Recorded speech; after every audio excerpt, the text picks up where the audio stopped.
Bienvenue au Bulletin des régions, une émission produite grâce à la collaboration de 20 télévisions communautaires autonomes associées à Cogeco. Bonne émission. Alors, qu'est-ce que ça évoque pour vous, le 5-10-15? C'est un espace absolument magnifique. C'était des belles professions dans ce temps-là? J'ai fait 40 ans, madame. Non. Je vois l'homme comme un arbre parce que l'homme prend racine comme l'arbre. Avez-vous l'impression qu'il y a une relève pour ça? Est-ce qu'il y a des gens qui vont pour pas que ça se perde? C'est cette année que ça vaut vraiment la peine de venir au marché public. Ça représente une belle tradition, en fait, qui est un peu un porte-bonheur pour les pêcheurs.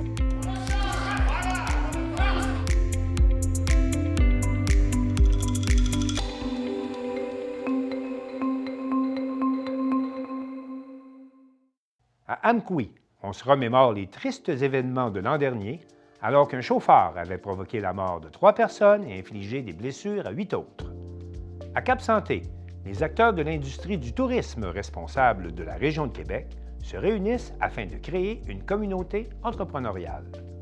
À Saint-Jean-Port-Joli, le programme Accès Loisirs de la MRC de Lillet permet d'offrir du loisir gratuit aux personnes à faible revenu.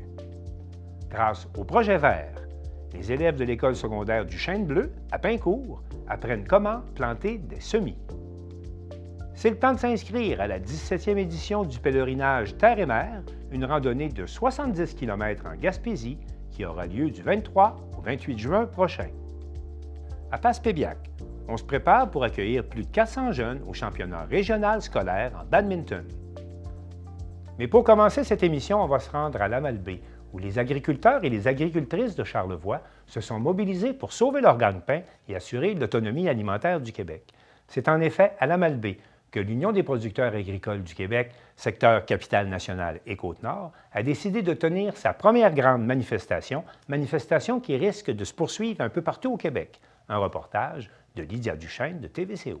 Une centaine d'agriculteurs et d'agricultrices de la grande région de la Capitale-Nationale se sont mobilisés ce vendredi 15 mars pour faire entendre leurs revendications auprès de la députée Karianne Bourassa. La mobilisation a débuté à Clermont pour se rendre jusqu'au bureau de la députée à Lamalbé, où une conférence de presse a été organisée. J'y ai rencontré Yves Laurencel, président de l'UPA pour la Capitale-Nationale et Côte-Nord, ainsi que Gabrielle Cadieux-Gagnon, agricultrice et repreneuse de l'entreprise familiale aux éboulements. Voici ce qu'ils avaient à dire.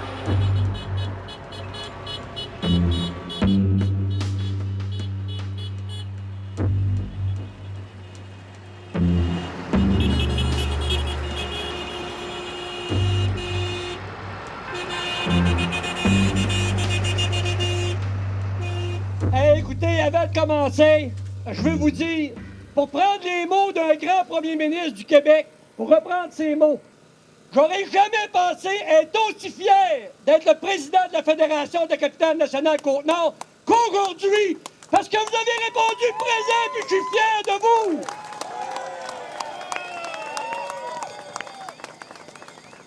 Si on avait été la filière batterie, ben non, si on avait été un club de hockey professionnel, peut-être qu'on aurait eu droit à un véritable financement pour notre ministre de l'Agriculture puis le ministère de l'Agriculture. Le gouvernement, là, il n'a pas eu honte de déverser des millions de dollars pour ajuster le budget. Il a eu honte. Il s'est caché pour ajuster notre budget. On n'a même pas 1% du budget du Québec. On est à 0,79 du budget total. Le budget du Québec, 134,5 milliards de dollars pour 1,25 qui va à l'agriculture. Ça marche pas, ça. Il se devait d'augmenter le budget en agriculture parce que d'année en année, l'agriculture puis le MAPAC, avec la financière agricole, n'arrête pas de perdre du poids. Puis nous autres, les producteurs agricoles, c'est nous autres qui en souffrent. On a l'impression qu'aux yeux du gouvernement, nourrir le Québec, c'est pas assez noble pour mériter notre juste part du budget.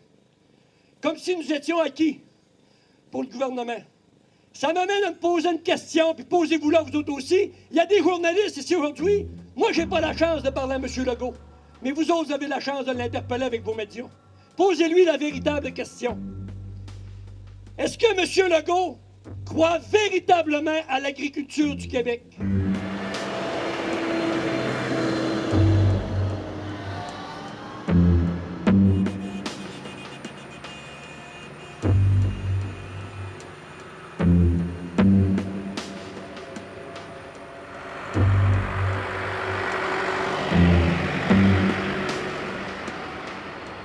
Aujourd'hui, notre cri du cœur, nous le lançons au premier ministre François Legault. Il était fier de parler d'autonomie alimentaire pendant la pandémie. Maintenant, on va lui parler de survie agricole.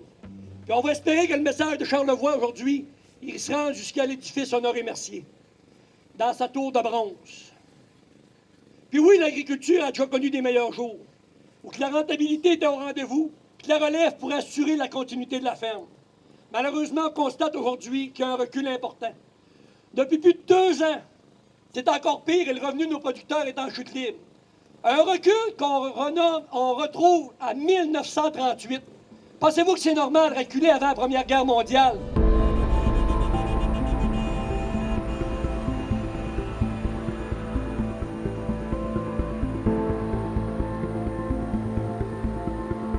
Écoute, comme j'ai dit tantôt d'entrée de jeu, je ne pouvais pas être plus fier que ça. Écoute, c'est une fierté de représenter ces producteurs-là.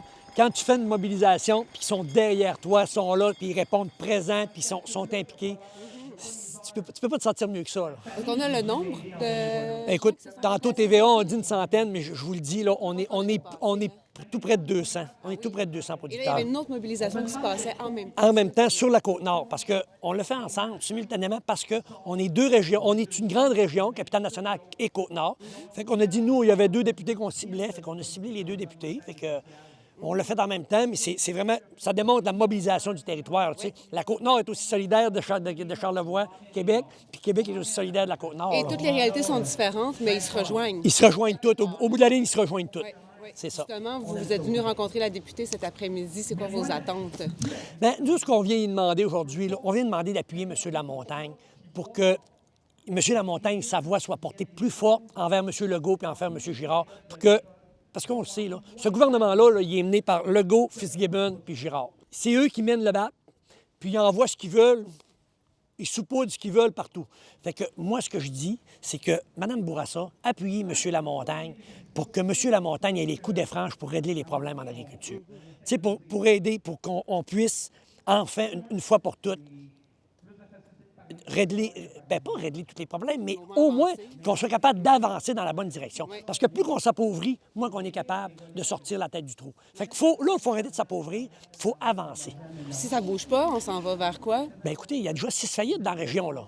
Depuis 6 mois, il y a 6 fermes de fermées dans la région, là. Fait que si ça continue, c'est la réalité agricole de Charlevoix qui s'en va.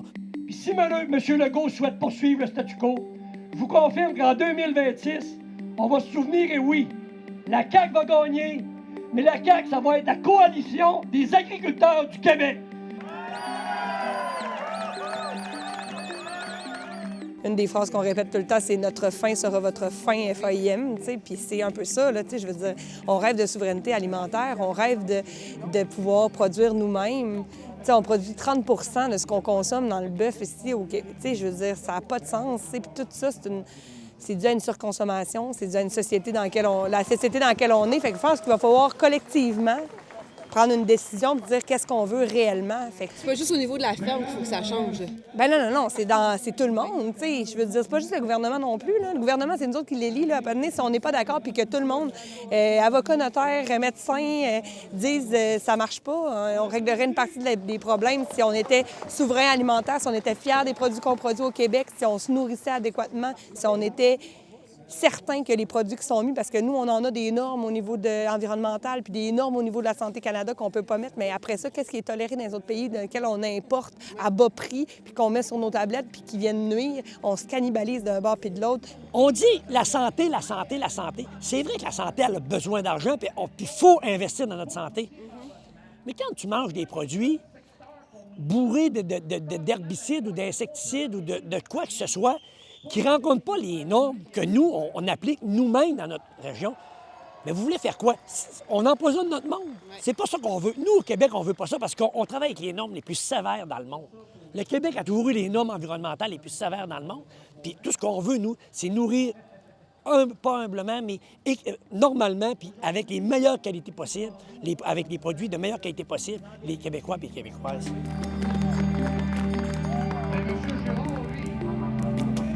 Là, on est en train de perdre la masse critique de l'agriculture. Il va rester tout le temps des petits guerriers qui vont continuer à le faire. Mais ces guerriers-là, ils ont besoin de la masse critique. Moi, quand je pense à ma production, mettons, qui est plus marginale, puis que les gens pourraient dire comme moi, mais toi, tu vas y vendre pareil tes produits. Oui, mais moi, j'ai besoin du vétérinaire, puis j'ai besoin d'avoir de la nourriture à proximité, puis j'ai besoin des agriculteurs qui sont en santé autour de moi, oui, d'un abattoir, mais là, ça, si on rentre là-dedans, ça, un abattoir, il devrait en avoir dans chacune des régions, comme il y a des hôpitaux dans chacune des régions, comme il y a des CLSC dans chacune des régions, comme des écoles dans chacun des villages, les villes et villages. Puis, tu sais, ça devrait même pas être... Les études qui dépensent actuellement qui demandent si c'est pertinent de mettre un abattoir, puis si l'abattoir va être rentable, je le dis déjà, c'est comme un département d'entretien ménager dans un hôtel, ce ne sera jamais rentable, mais c'est le reste qui l'absorbe. Je veux dire, ça fait partie, c'est nécessaire. T'sais. Fait que je pense qu'on a un moratoire à faire, puis il va falloir que tout le monde s'assoie autour de la table, puis pas juste le ministre de l'Agriculture, mais les autres ministres aussi. Puis le premier ministre, puis il va falloir que ça vienne du bas, puis pas juste des agriculteurs. Des gens qui se nourrissent 3 fois par jour, puis qui prennent des décisions, tu sais. Qui, quand ils arrivent devant un étalage, acheter, c'est voter. Achetez-le pas. Il est moins cher, c'est pas grave, je vais prendre le plus cher à côté qui vient d'ici, tu sais. Exactement. Fait que je pense que c'est par là que ça passe, c'est que tout le monde doit y mettre du sien. Puis je pense qu'on est vraiment rendu... Pour que les agriculteurs qui travaillent, genre, comme des fous, sortent, puis genre trouvent des remplaçants sur leur ferme, se lèvent à 4 heures du matin pour aller traire leurs vaches parce que genre ils vont pas être là à 7 heures parce qu'il faut qu'ils montent avec des tracteurs pour faire un convoi, sortent, c'est parce que ça va pas bien pantoute. C'était la semaine de la santé sécurité des agriculteurs et agricultrices du côté de la CNESST. La santé mentale, on en parle-tu assez dans le milieu? On n'en parle pas assez. La santé mentale, c'est extrêmement important. Puis tantôt, il y a quelqu'un qui me disait, on te sentait émotif pendant ton discours tantôt. Oui, c'est émotif pour moi parce que moi, là, j'en fais une fierté, j'en fais un honneur d'être nommé le représentant des agricultrices et agriculteurs de la grande région de la capitale nationale Côte-Nord. Mais moi, j'ai toujours été accessible pour eux. Mais moi, ces productrices, ces producteurs-là, ils m'appellent. Puis des fois, ils m'appellent, puis c'est pas toujours joli ce que j'entends. Il n'y a pas longtemps, j'ai rencontré un producteur dans une étable. Il m'attendait, il ira me voir, il dit à l'étable, on jasait, il voulait pas être avec sa famille. Écoute, la personne, il pleurait, la chaude larme. Là. Je suis pas psychologue, moi, mais je l'ai écouté. J'ai fait du mieux que je peux. Mais c'est une pression que je prends, ça. C'est une pression que je suis pas. Puis je veux les aider. Puis tu sais, on essaie de trouver des solutions pour eux autres, puis les diriger vers les bonnes personnes pour les accompagner. Mais la santé psychologique, là, elle est énormément éprouvée présentement avec les agriculteurs au Québec. Et il y a tellement de travail qu'on C'est ça. met ça de côté. C'est ça, on met ça de côté. Ouais, bien, merci beaucoup, M. Laurentiel. Toujours un plaisir.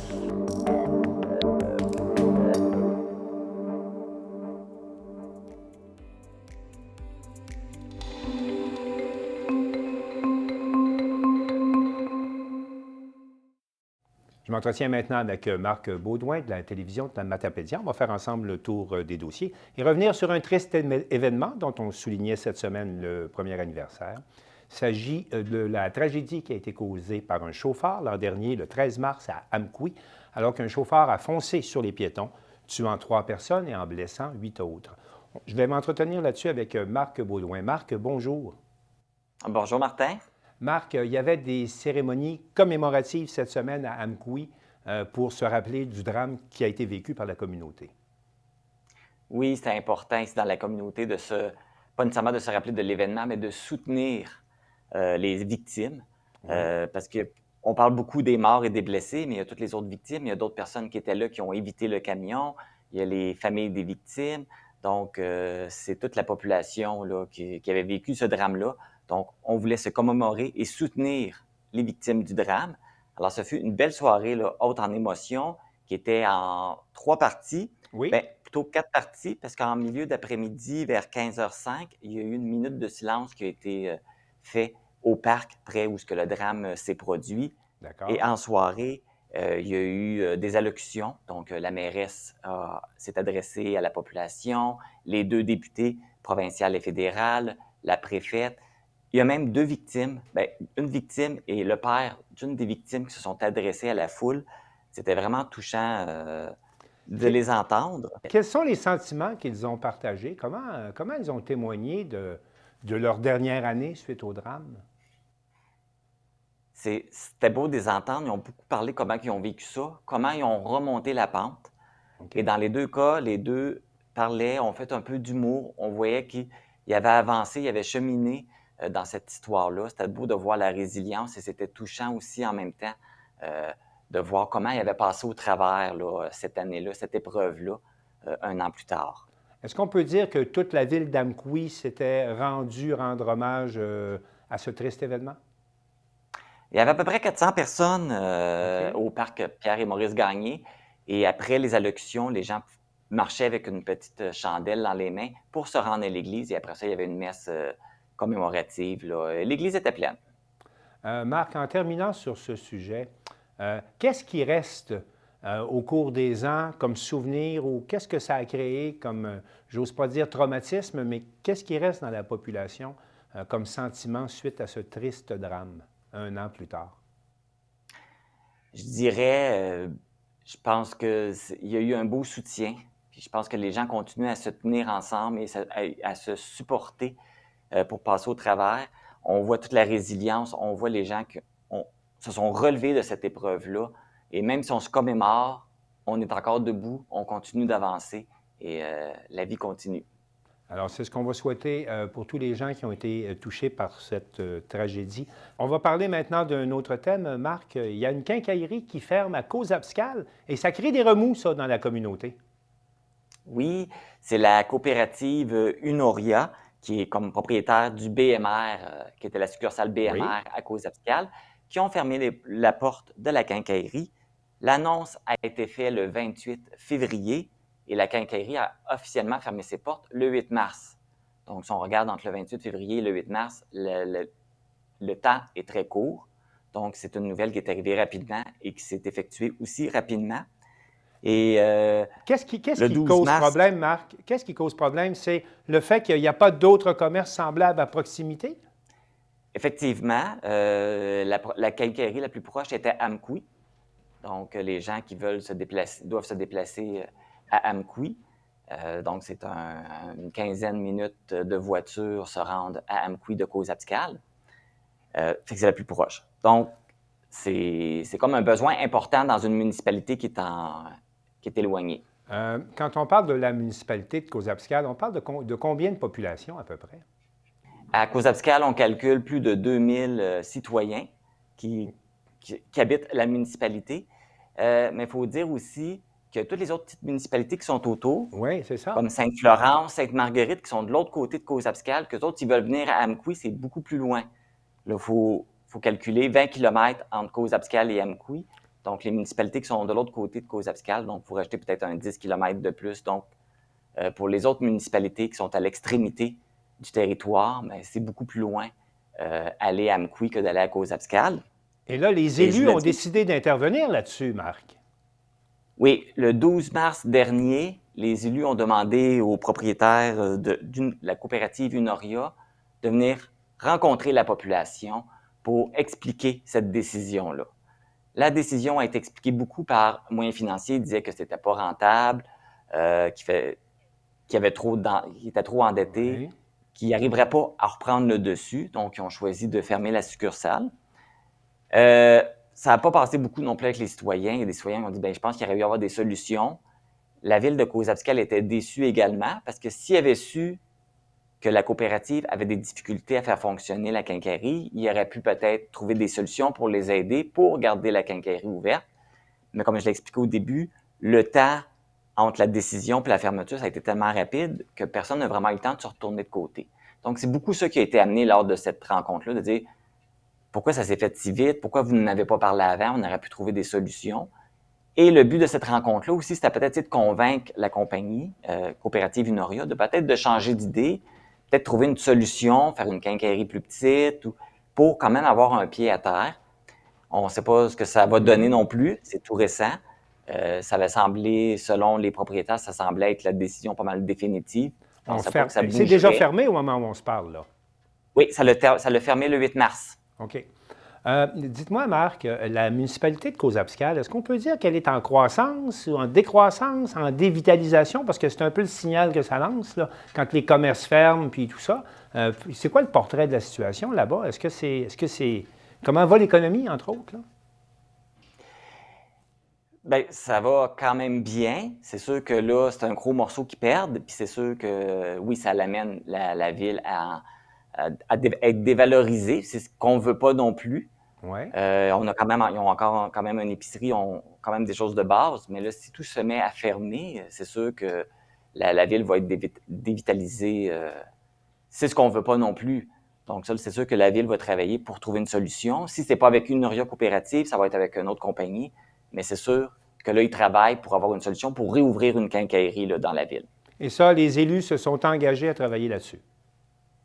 Oui, c'est ce qu'ils ont mentionné lors de la rencontre, ils ont ouvert la porte à une Noria coopérative pour qu'ils travaillent ensemble pour trouver une solution. Si ce n'est pas avec eux, ils vont trouver une autre solution, mais pour la ville, c'est important là, d'avoir une quincaillerie là, sur le territoire, dans leur municipalité. Maintenant, sur un autre thème, là, il y a un autre sujet qui fait jaser par chez vous. La MRC de la Matapédia a décidé d'aller en consultation pour proposer une espèce de règlement sur les lieux d'entreposage. Pouvez-vous m'en dire un peu plus long là-dessus? Oui, c'est ça. Pour faire une modification du schéma d'aménagement concernant les véhicules désaffectés. Donc, quand on parle de véhicules désaffectés, on parle de conteneurs, de wagons ou de remorques de camions. Donc, ce qu'ils ont fait, ils ont proposé des solutions pour essayer de modifier la réglementation. Et la consultation publique a servi à ça. Marc, juste avant d'aller plus loin, si vous me permettez. Le projet. Marc, si vous me permettez, juste avant d'aller plus loin, quand on parle là, d'anciens camions ou de remorques et tout ça, qu'est-ce que c'est? C'est de l'entreposage sauvage qui se fait sur les terrains? C'est pas des conteneurs, mais c'est devenu des conteneurs par l'utilisation que l'on en fait. Qu'est-ce que c'est exactement que ces îlots d'entreposage?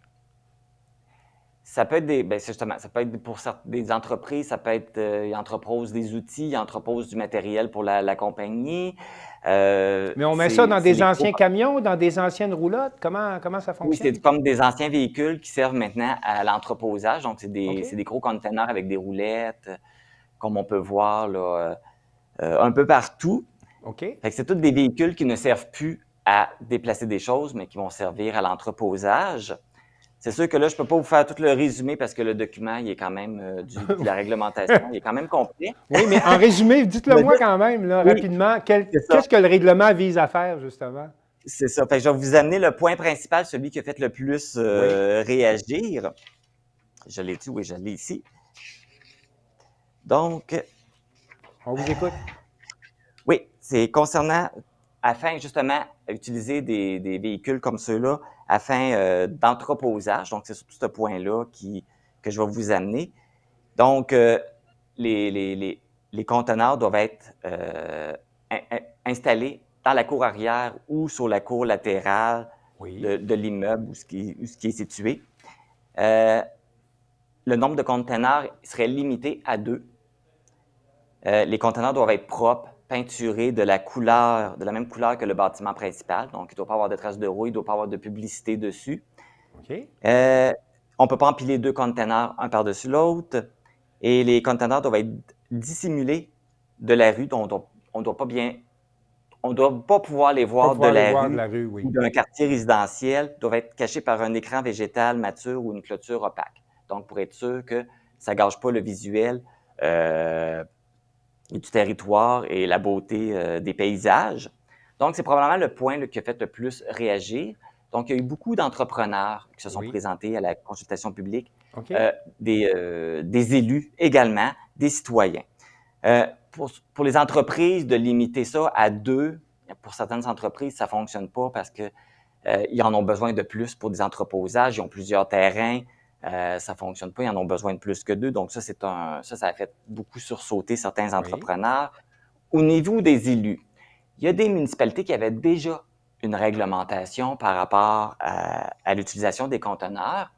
Donc, cette nouvelle réglementation, si elle serait adoptée comme elle a été proposée, ferait en sorte qu'il y a certaines municipalités qui devraient revoir leur réglementation. Oui. Donc, pour eux autres, c'est du temps, des coûts supplémentaires pour Ouais. qu'ils soient réadaptés et qui fonctionnent en lien avec la réglementation qui est apportée là, par la MRC. Je ne l'avais pas nommé non plus, mais c'est sûr qu'aussi au niveau... si tu n'es pas une entreprise, mais tu es un particulier, tu ne peux pas avoir de conteneur dans ta cour. Donc, ça aussi, ça a fait... vous me c'est pardonnerez... beaucoup les entreprises.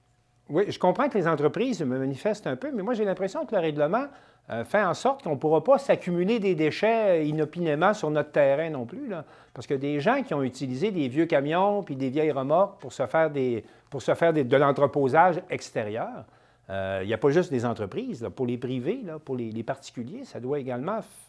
C'est comme si on allait dans un règlement pour, je vais le dire comme ça, pour éliminer les cours à scrap. Là. Est-ce que je me trompe là-dessus?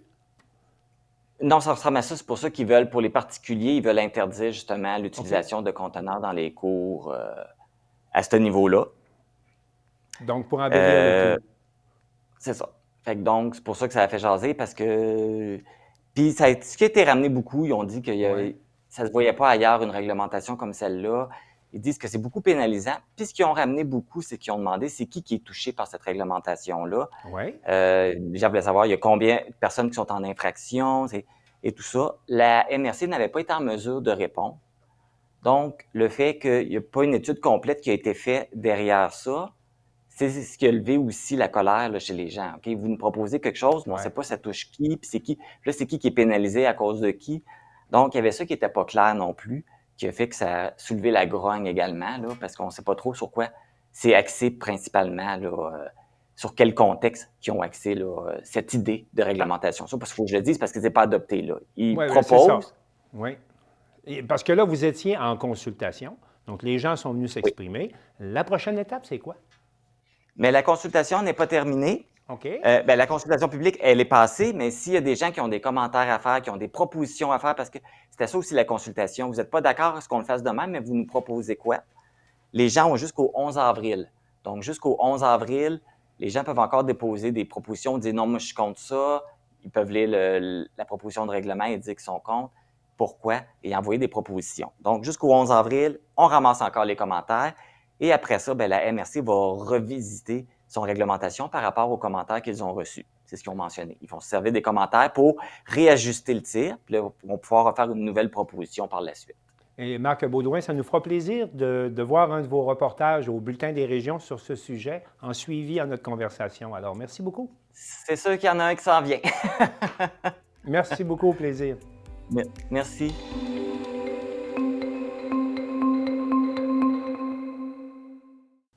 À Cap-Santé, le tourisme responsable 4 saisons est à l'honneur, alors que les responsables du tourisme de la région de Québec se réunissent autour du thème de la montagne et de la nature pour créer une communauté entrepreneuriale.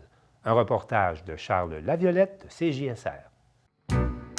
C'est à Cap-Santé le 28 février dernier que se tenait le premier grand rassemblement de la communauté montagne et nature. La rencontre a réuni des entrepreneurs en tourisme et des représentants d'organismes autour du thème du tourisme responsable 4 saisons. Cette initiative de Destination Québec Cité se poursuivra avec 3 autres grands rassemblements et culminera avec un concours entrepreneurial avec 1 million de dollars en bourse. Une série de 12 webinaires est déjà disponible en ligne pour inspirer le développement de solutions pour un tourisme pérenne et faire face aux changements climatiques qui hypothèquent la saison hivernale. Donc, on est rassemblés aujourd'hui pour ce premier grand rassemblement du Plan Montagne. Plan Montagne qui découle d'une initiative du ministère du Tourisme pour répondre à divers enjeux de l'industrie touristique de montagne et de plein air à Québec. Donc, à Destination Québec Cité, on a décidé avec le Plan Montagne de créer une communauté entrepreneuriale pour justement rassembler autant les membres, les joueurs de l'industrie, les entreprises, mais tout l'écosystème qui gravite aussi autour des entreprises et de l'industrie touristique pour les aider à répondre aux défis et aux enjeux qui viennent avec, par exemple, les changements climatiques. Et donc, aujourd'hui, on a une excellente réponse. On a eu entre 100 et 150 personnes qui se présentent avec nous. Et le but de la journée, c'est de créer des liens, des maillages. Donc, on veut outiller les gens pour créer, quand on parle de communauté, on veut que les gens se rassemblent, discutent de leurs enjeux, trouvent des solutions communes. Et c'est le but de ce premier grand rassemblement-là autant pour diversifier l'offre touristique qu'il y a sur le territoire, une offre touristique qui pourrait se vouloir 4 saisons pour favoriser la pérennité de l'industrie touristique de montagne et de plein air, favoriser aussi les chaînes d'approvisionnement locales, répondre à divers enjeux de tourisme responsable et durable. Donc, plusieurs éléments qui font en sorte que ensemble, seul on va plus loin, seul on va plus vite, mais ensemble on va plus loin. Alors, c'est le but de la communauté entrepreneuriale. Si je peux vous donner un exemple qui semble assez flagrant, on le voit cet hiver d'ailleurs, là, avec l'hiver qu'on a, avec le peu de faibles précipitations. Si on pense, par exemple, tout ce qui est station de ski, de montagne, la période d'opération des stations de ski se voit réduite par les changements climatiques qui limitent les précipitations, moins de neige. Donc, on doit pouvoir diversifier pour pouvoir pérenniser justement nos actions, étendre nos actions davantage 4 saisons. Et ça, souvent, mais ça se fait pas tout seul parce que les solutions viennent justement avec un arrimage avec différents partenaires, certaines entreprises qui peuvent collaborer ensemble. Donc, des enjeux de changement climatique qui viennent perturber les saisons touristiques, les activités qu'on peut faire, qu'on peut réaliser ou ne plus réaliser, justement, fait en sorte que pour pérenniser, bien, des fois, on doit se renouveler.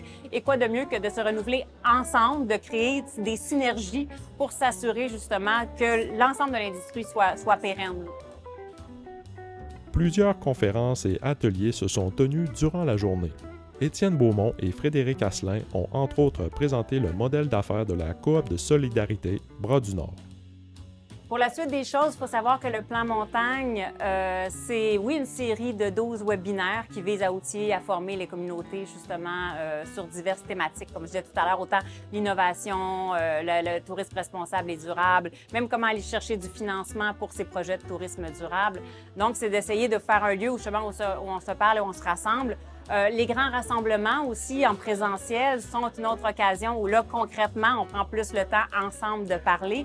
Mais il faut savoir que c'est aussi le concours entrepreneurial avec 1 million de dollars qui vise à réaliser des projets pour aider la communauté, pour trouver des solutions, pour amener les entrepreneurs et l'écosystème à travailler ensemble avec des projets porteurs et structurants de diversification de l'offre touristique 4 saisons. Assurément, les entreprises, les entrepreneurs, les organismes en but non lucratif sont invités à s'intéresser au concours entrepreneurial parce qu'ils sont admissibles dans le concours. Je vous invite à aller voir sur la page web et dans le guide du promoteur, là, du demandeur, les détails du concours en soi. Mais oui, un entrepreneur peut déposer un projet. Ce qu'on souhaite, par contre, c'est avoir des projets structurants. Alors, assurément, on demande d'avoir un regroupement d'organismes, d'entrepreneurs ensemble pour déposer des projets qui vont être porteurs dans la région.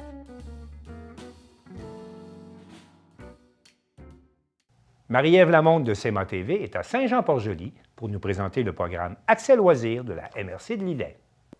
On s'est déplacé du côté de Saint-Jean-Port-Joli au café culturel Tempête pour parler de Accès Loisirs. C'est Joséanne Dumais, qui est agente de développement à la MRC de Lillet, qui va nous donner plus de détails sur ce programme-là. Bonjour. Bonjour. Qu'est-ce que c'est Accès Loisirs? En fait, Accès Loisirs, c'est un programme qui est offert dans plusieurs MRC du Québec. Cet organisme-là accompagne les MRC pour qu'on offre du loisir gratuit dans nos communautés. Puis il offre aussi d'autres services là, aux communautés entourant le loisir puis le matériel mis à la disposition des gens gratuitement. L'objectif, c'est d'offrir du loisir gratuit aux gens qui sont en situation de faible revenu. Donc, c'est bon pour la MRC de Lillet au complet, même si on est à Saint-Jean-Port-Joli, on ne parle pas juste de Saint-Jean-Port-Joli. Non, effectivement, c'est bon pour tout le territoire. Il y a vraiment des partenaires qui vont donner dans différentes municipalités de la MRC. Puis, il va y avoir aussi plusieurs endroits pour s'inscrire là, sur le territoire. On peut s'inscrire à quoi, en gros? Je pense qu'on est ici à la Tempête, c'est pas pour rien. Non, effectivement. Ici même, le café va donner des activités gratuites aux citoyens. Ça peut être des activités comme le soccer pour les enfants. Ça pourrait être un spectacle gratuit à la médiathèque. C'est des exemples. Dans le fond, nous, la MRC, ce qu'on a fait comme travail, c'est vraiment d'aller chercher des partenaires qui acceptaient d'offrir des places de loisirs gratuits. Donc, il n'y a aucun échange là, entre la MRC et les partenaires. C'est vraiment eux qui qui décident de donner gratuitement des places à leurs loisirs. Fait que ça fait vraiment, c'est vraiment sous la base de la bonne volonté des gens que ce programme-là existe. Donc voilà, il y a aussi les municipalités qui offrent des loisirs gratuits là, aux résidents. Si j'ai bien compris, il y a, oui, des événements ponctuels, mais aussi ça peut être la session d'été au complet là, pour le soccer, par exemple. Exactement. Donc, ça peut être un billet pour une journée, un accès pour un festival, mais ça peut être aussi de faire partie de l'équipe de soccer pour tout l'été ou un cours de danse, par exemple, qui serait sur plusieurs semaines. Donc, on peut préciser que c'est pour les personnes à faible revenu. Oui, exactement. Il faut respecter un certain barème là, au niveau du revenu. Si les gens se posent la question, ils peuvent aller sur notre site web à la MRC, mrclillet.com, dans la section loisirs. Puis toute l'information est là, mais oui, il faut respecter un certain barème là, par rapport aux revenus. Ouais. On va peut-être donner plus de détails sur les différentes activités que vous allez proposer. Oui, donc en fait, il va y avoir autant là, des inscriptions pour le camp de jour qui vont être offertes gratuitement. Donc, si vos enfants souhaitent aller au camp de jour durant l'été, pour certaines municipalités, ça va être offert gratuitement. Il va y avoir quelques places gratuites. Il faut dire aussi qu'on a des inscriptions au soccer, au tennis. La médiathèque offre des places pour des spectacles. La salle André Gagnon aussi à la Pocatière offre des places à nos résidents pour des spectacles gratuitement. Les Arts de la Scène de Montmagny font la même chose. Différentes municipalités offrent aussi le baseball gratuit. Donc, il y a certaines places disponibles là, pour différentes activités. On a vraiment une belle offre cette année. Là. On a vraiment relancé le programme Accès Loisirs sur de bonnes bases. Là. On voulait vraiment offrir le maximum à nos résidents. Est-ce que ça comprend l'équipement aussi? Parfois, oui. Parfois, c'est inclus dans la gratuité. Parfois, non. Donc là, à ce moment-là, les gens doivent nous dire s'ils sont capables d'avoir en main l'équipement nécessaire. Sinon, il y a toujours possibilité de s'organiser là, puis de trouver quelque chose pour eux. Ce qu'il faut savoir, c'est que le programme Accès Loisirs offre aussi une centrale d'équipement. Donc, quand on fait partie en tant que territoire à ce programme-là, on a le droit de se rendre à la centrale. Donc, tous nos organismes ont droit à ça, toutes nos municipalités aussi. Puis, elles peuvent aller chercher l'équipement nécessaire aussi pour leur activité. Là. Fait que, il y a toujours une solution possible. Josiane, à quel endroit est-ce qu'on peut prendre plus d'informations? Donc, tu l'as précisé là, sur le site Internet, mais pour les gens qui veulent s'inscrire, parce que quand même, moi, ce que j'ai entendu dans ce que tu viens de me dire, c'est qu'il y a des places limitées quand même. Oui, il y a des places limitées, puis ça va être le premier arrivé, le premier servi. Donc, puis on ne peut pas s'inscrire en dehors des plages horaires déterminées. Donc, ça va être dans la première semaine d'avril. Puis les gens vont pouvoir se rendre soit ici au Café Tempête, soit à Sainte-Perpétue, à la salle du conseil municipal, donc dans les bureaux municipaux, ou à Saint-Pamphile également, là, il y aura un local dédié pour s'inscrire. Donc, c'est vraiment 3 dates différentes, 3 lieux différents pour couvrir le maximum le territoire. Puis les gens qui arrivent en premier ont les premiers choix, en fait. Là. Donc, ça prend un salaire annuel maximal, là, ça c'est certain. C'est inscrit sur votre site Internet, cette partie-là, je l'ai trouvée. Par contre, je voulais savoir, les gens le prouvent comment, quand ils vont se rendre justement à ces différents endroits pour s'inscrire? Oui, c'est une bonne question. En fait, ils doivent apporter une preuve de revenu, donc le rapport d'impôt, l'avis de cotisation, là, des preuves de revenus officiels. Puis, ça doit aussi inclure une preuve de résidence. Donc, on doit prouver qu'on habite le territoire également de la MRC. Oui, c'est quand même important. Hein? C'est eux qu'on veut gâter. Exactement. Et sinon, Accès Loisirs nous propose quoi d'autre? En fait, Accès Loisirs nous propose, nous accompagne, en fait. C'est vraiment la MRC puis les organismes partenaires qui travaillons à le mettre en place. Mais Accès Loisirs nous accompagne pour tout ce qui est au niveau de la confidentialité. Donc, tu sais, les gens doivent être assurés aussi que on ne divulgue pas le nom des gens inscrits à Accès Loisirs. C'est vraiment gardé de façon confidentielle, puis il y a un effort qui est fait. Donc, le programme nous offre ça, nous offre la centrale d'équipement. Donc, voilà. Donc, ça, c'est pour cette année. On a déjà donc des gens qui ont décidé de s'impliquer puis de donner des places. Mais j'imagine que l'année prochaine, c'est tout à recommencer, tout ça? Bien, en fait, il va y avoir 2 périodes d'inscription, donc une au printemps, là, celle qui s'en vient, une à l'automne pour toutes les activités là, qui sont d'automne et d'hiver. Puis ensuite, chaque année, on reprend la même formule, là, puis on réapproche nos partenaires. Mais habituellement, une fois qu'ils ont embarqué, bien, ils connaissent le programme puis le concept, puis ils ont envie de redonner encore, là. On a parlé de soccer, de baseball. Là, on passe aux plus jeunes à ce moment-là, mais ça s'adresse à qui? Est-ce que ça s'adresse à tout le monde? Oui, on a aussi du loisir pour les adultes. Des fois, c'est des places familiales, donc pour toute une famille. Donc, c'est vraiment de 0 à 99 ans, là, il y a des loisirs pour tout le monde. C'est assez large. Donc, c'est vraiment pour tout le monde. Josiane, donc on rappelle le site Internet où on peut aller chercher plus d'informations? Oui, au www.mrclillet.com, dans la section loisirs, vous allez avoir toute l'information. Donc, vous allez trouver le salaire maximal accepté, mais aussi les endroits et les dates où vous pouvez aller vous inscrire, tout simplement. Merci beaucoup d'avoir été avec nous aujourd'hui, nous avoir parlé d'Accès Loisirs. Merci à vous.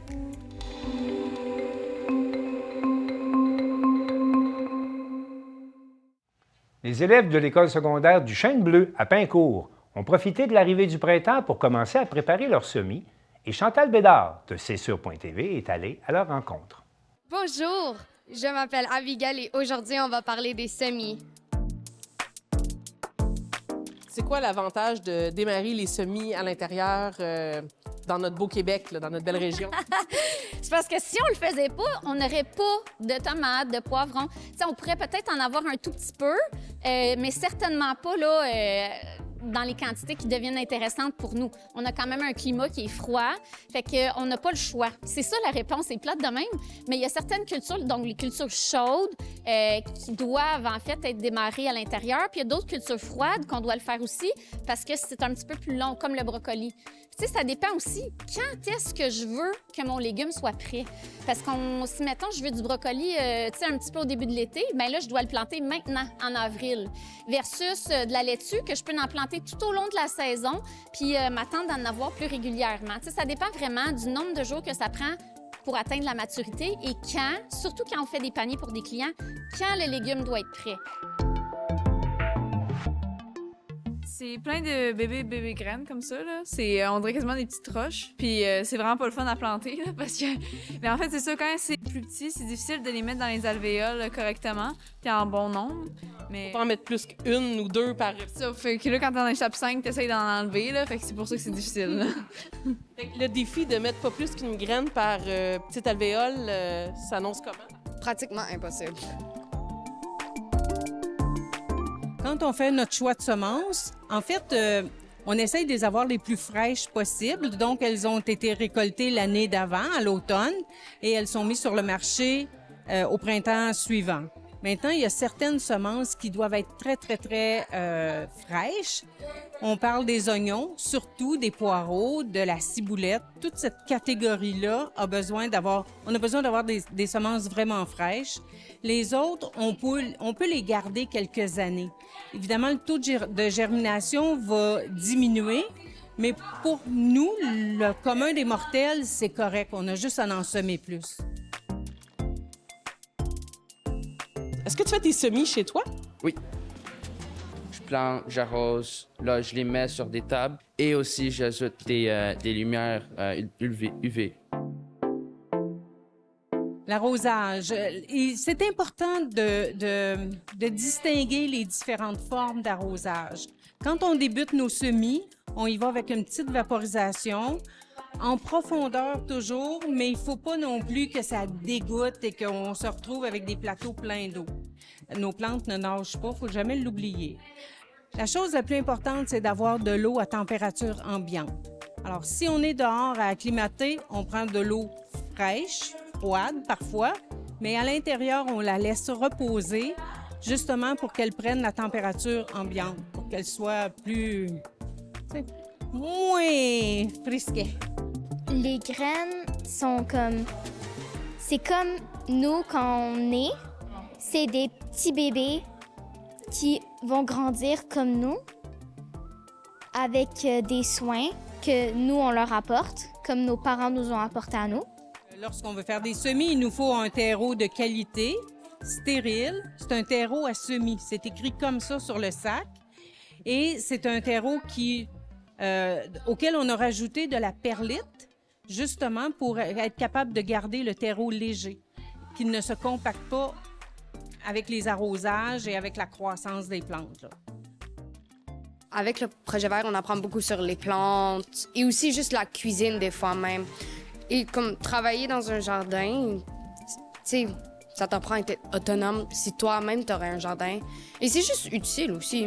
C'est juste des habilités que tu devrais normalement avoir, juste comme pour t'aider dans la vie. Quand tu as travaillé pour le faire, ça donne encore plus envie d'y goûter puis de pouvoir comme récolter les fruits de ton dur labeur, là. Mais c'est sûr que ça donne le goût de... Puis aussi, en les faisant pousser, on se dit « Ah, ben là, quelle recette je prépare avec ça? » Puis on va peut-être les apprêter avec plus de soin puis aussi comme mettre plus de cœur dans ce qu'on fait, là.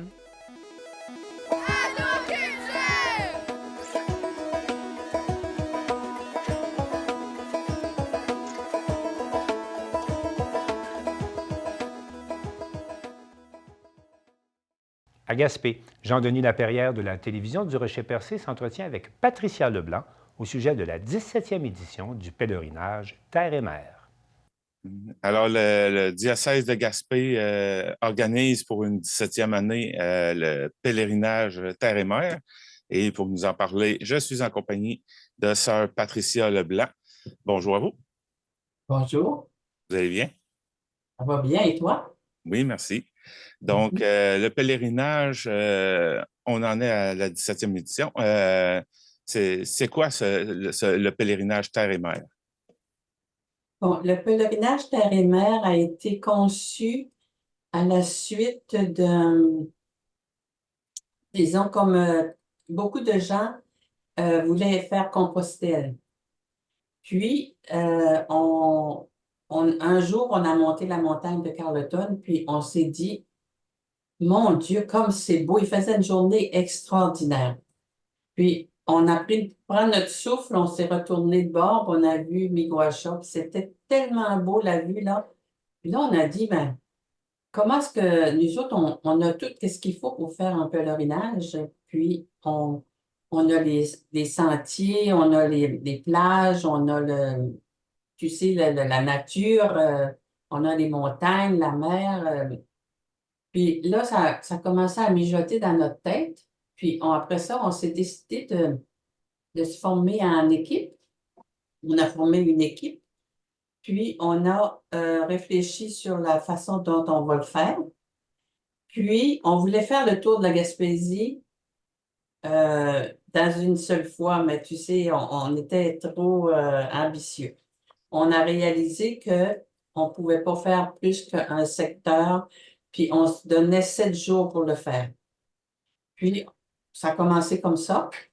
Puis, depuis 17 ans, normalement, ça fait 19 ans, mais à cause de 2 fois, on a dû l'annuler. On était toutes prêts, mais on a dû l'annuler à cause du COVID. Mais là, cette année, on entreprend la 17e année. Et puis, on est connu beaucoup. Ça se parle de bouche à oreille, puis ça se parle par des petits montages comme tu fais. Ensuite, on fait de la publicité par l'Internet. Puis, on a des gens qui sont venus même de la France, des États-Unis, beaucoup de l'Ontario, Ottawa, Gatineau, beaucoup. Ensuite, Nouveau-Brunswick, puis dans tout l'environnement de Québec, beaucoup de gens, puis un peu de Gaspésiens.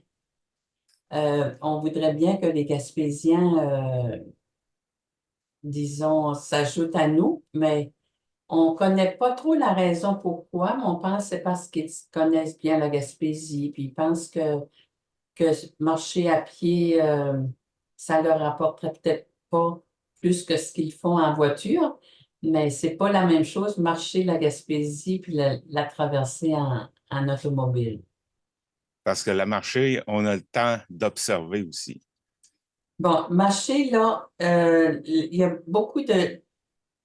Disons, ce qui pousse les gens à venir faire le pèlerinage Terre et Mer Gaspésie-les-Îles, c'est parce qu'on a un côté, en plus de la marche, parce que ça intéresse beaucoup les gens, il y a tout un côté spirituel qui est développé.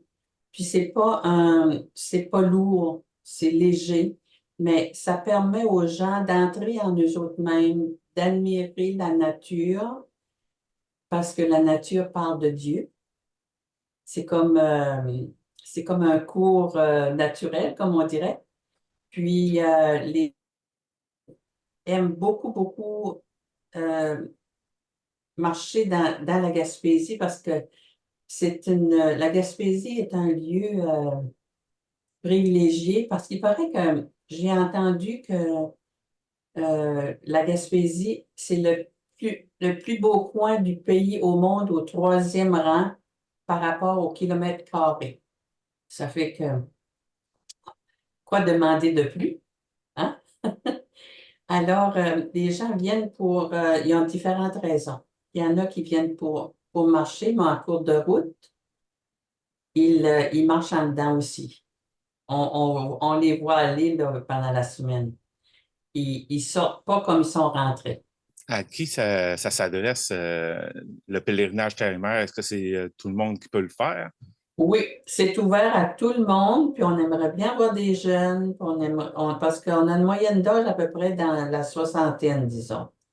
Des gens qui sont à leur retraite, qui ont plus de temps, il y en a qui organisent leurs vacances en fonction de ça, parce qu'on a choisi des dates, puis je vais vous dire pourquoi, c'est intéressant. On a choisi des dates où le tourisme n'est pas encore là. La chaleur n'est pas non plus vraiment là parce que ça marcher des longues distances parfois. C'est un peu difficile. Ensuite, on a choisi entre la fête de Saint-Jean-Baptiste et du Canada de permettre aux gens de profiter des 2 fins de semaine pour avoir du temps pour pas trop manquer de travail ou faire d'autres choses, en tout cas. Puis, ça marche très bien, ça. On a décidé que c'était vraiment bien pensé, ça, ce bout-là. Là. Puis, ça s'adresse aux gens. Puis s'il y a des gens qui veulent venir, dis-moi, moi, là, je ne veux pas faire le pèlerinage, je ne peux pas là, parce que je garde mes petits-enfants ou bien j'ai d'autres obligations. Mais par exemple, il y a une journée que je pourrais le faire, puis j'aimerais ça aller le faire. Pas de problème, nous autres. Tous les matins, on fait une inscription, puis on inscrit les gens, puis on accepte le monde qui se présente.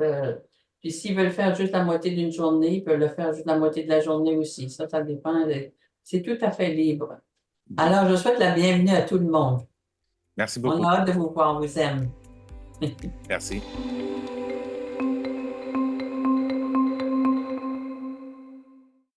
À Passepébiac, pas moins de 400 jeunes sont attendus au championnat régional scolaire de badminton et Valérie Pinault de Télévague est allée voir comment on se prépare à accueillir cette visite. Bonjour Gabriel. Bonjour. C'est quoi l'événement qui s'en vient au complexe sportif à Passepébiac du 22 au 24 mars? C'est les qualifications du régional, le championnat régional scolaire sur des qualifications vers le provincial. Donc, les gagnants de cet événement-là vont aller représenter la Gaspésie puis se frotter aux autres régions administratives du Québec, là, comme la Montérégie, l'Outaouais, la Beauce, etc., dans un collège à Montréal ou peut-être Québec, là, c'est encore à déterminer. Ça, c'est pour quel sport? C'est pour le badminton. Donc, ça fait quand même un certain temps qu'on roule notre bosse à Passepébiac, le badminton, là, depuis 2009. Là. J'ai toujours voulu avoir un événement de marque là, à Passepébiac. Là, fait qu'on a pardonnez-moi l'anglicisme, là, on a un beau setup, une belle organisation ici à l'Arena. On aimerait ça la présenter. Ça va impliquer combien de jeunes qui s'en viennent ici? Mon Dieu, si on prend toute la ligue, je vais avoir les dernières inscriptions lundi, là, mais on devrait rouler dans le 375-400 jeunes, là, avec une trentaine de coachs, d'entraîneurs. Ils vont dormir où, toute cette gang-là? Ouais, ça, c'est à l'école. Il a fallu vraiment préparer les locaux de l'école. On n'a pas eu du monde comme ça à Passepébiac depuis, oh bon Dieu, on pourrait dire presque l'exode des années 90. Là. Mais si je peux me permettre, là, moi, j'irais remercier, comme les gens de secondaire sont habitués un peu plus, là, mais les enseignants du primaire, c'est un gros merci à ces filles-là. Parce que pour eux autres, là, c'est comme ça bardasse un peu leur routine, là, mais ils ont tous été polis, ils ont tous été gentils, ils ont tous été souriantes, puis ils ont été très accueillantes, puis ils sont bien contents de le faire. Puis on remercie ces gens-là. Il va y avoir plusieurs catégories? Oui, il y a Benjamin, cadets puis juvéniles, qui sont Benjamin secondaire 1-2, cadets secondaire 3-4, puis juvéniles secondaire 5. Mais l'idéal, ce qui est unique, c'est que généralement, dans ces grandes compétitions-là, c'est qu'on doit diviser les catégories. Les cadets vont jouer, mettons, d'une école, ou le Benjamin va jouer dans... Tu sais, ça sépare la gang. Ce qui est le fun qu'on va avoir ici, puis qui est unique, je penserais, même je dirais, je ne l'ai pas vu dans des régionaux, moi, depuis que j'ai commencé, à part à Amqui, mais je dirais qu'on va avoir tous les matchs devant nous, réunis dans un seul gymnase, et puis les jeunes ne seront pas séparés. Fait que tout le monde va s'encourager, tout le monde va dans l'assistance, puis c'est quand même unique. Les jeunes ont le goût, là. On a une surface unique, là, approuvée par encore l'anglicisme, la Badminton World Federation, l'association de badminton mondiale. Fait que c'est une belle surface, ça colle. Les jeunes ont le goût, tous les jeunes ont le goût. Je dirais que depuis 2009 là, que je fais du badminton ici, il y a des parents qui vont s'impliquer. Si je peux soutenir, là, pas seulement les bénévoles, on peut parler des enseignants du primaire et du secondaire, mais on peut parler aussi de l'équipe de ménage. Il faut remercier ces gens-là, les gars qui montent l'aréna. Il ne faut pas oublier les gens dans l'ombre. Oui, moi je fais ce que je fais, là, puis je l'organise, mais en arrière de tout ça, comme je viens de souligner, là, les bénévoles qui s'impliquent, les parents, mais les anciens jeunes, des anciens joueurs, des anciens gagnants ou non gagnants du passé, des joueurs de 2009, des joueurs de 2015, ils ont décidé de revenir puis de venir prêter main forte pour cet événement-là. Ils sont fiers. Hein? Les gens de Passepébiac, ouais. Ben, tu sais, c'est une fierté pour Passepébiac. Je dis Passepébiac, mais j'ai des jeunes de Port-Daniel, de Saint-Godefroy, de Hope, de toutes les municipalités qui sont là. Une belle équipe. 36 jeunes dans mon équipe. Puis 36 joueurs et joueuses. Okay. Puis les autres équipes, ça a eu un petit peu dans ces eaux-là aussi. Là. Mettons 25 à 30 joueurs par équipe. Bien, vos membres de votre club de badminton, ils ont-tu bien performé l'année passée au régional? Ah oui. J'ai chanceux. J'ai eu des joueurs vraiment de qualité. Là. On a mis beaucoup de temps, là. Mais si je peux me permettre, là, on a déjà eu des... on a manqué aucun provincial. Ça veut dire qu'on a tout le temps eu une qualification provinciale depuis 2009. Ce qui est un élément de fierté pour Passepébiac. On a commencé à se qualifier au régional. C'était vraiment par la peau des dents là, au début. Mais avec les années, là, on a implanté ça. Mais si je peux me permettre, là, on a une équipe là, juvénile maintenant, mais qui ont eu un parcours fantastique, là, qui ont déjà gagné le provincial en double féminin cadet. Ils ont eu une médaille d'argent l'année passée. D'après moi, ils voudraient probablement se réessayer pour les honneurs cette année. Ça peut être plus difficile, on ne sait pas. Mais tu sais, gagner l'or contre les collèges privés de Montréal, ils ont quoi, 1 million de personnes sur l'île, ils peuvent comme trier beaucoup. C'est quand même une fierté pour la Gaspésie, pas seulement Passepébiac, mais la Gaspésie, de présenter des joueurs et des joueuses qui sont capables d'aller voler ou ravir des honneurs à des collèges privés. Là. Est-ce que la population est invitée à venir voir des matchs de badminton? Oui. Il va y avoir à peu près 800 baffes. Oui, il y a de la place pour la population qui va venir voir des matchs de badminton. Ça va être réservé, la surface va être réservée aux entraîneurs et aux joueurs actifs. Mais on a un bel auditoire. Là. C'est ce qui est unique. Hein? On va avoir tous les... On va pouvoir regarder, un peu comme on voit sur les fameuses vidéos YouTube. Là, une caméra en arrière, puis tu peux voir un paquet de matchs. Là, ça va ressembler à ça. C'est tout pour le Bulletin des régions cette semaine. Je remercie toutes les stations de télévision participantes et je vous dis à la prochaine.